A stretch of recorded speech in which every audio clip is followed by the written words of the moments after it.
नमस्कार कोकणवासियो. आज तुम्हाला एक मुद्दा सांगत आहे. आपला कोकण आपल्याला वाचवायचा आहे म्हणून खूप काही गोष्टी सोशल मीडियावर चालू आहे. खूप अशा रिपायनीय राहण्याचा आपल्या कोकणात विचार करत आहे. आपलं कोकण खूप सुंदर आहे आणि या गोष्टी कशाला आणायला पाहिजेत आपल्या कोकणात.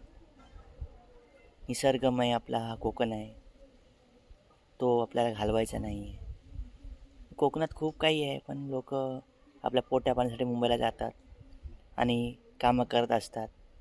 पण आपलं कोकण पण वाचवायचं आहे आणि आपल्या कोकणाला खूप असं अतिक्रमण होत आहे. बाहेरची लोक येत आहेत, यायला पाहिजे, करायला पाहिजे, पण त्यांना अतिक्रमण करायला द्यायचं नाही आहे. आपल्या कोकणात आपला कोकणा मराठी माणसाचा आपला हक्क आहे, तो आपल्याला भेटत नाही. मुंबईला पण बघा, आपल्या मराठी माणसांना कमी लेखलं जातं. अरे तो मराठी मुस्लिम आहे, त्याला जागा भेटत नाही, राहण्यासाठी जागा भेटत नाही. का असं का?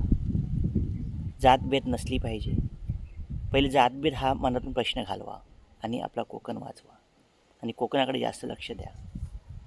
जय महाराष्ट्र.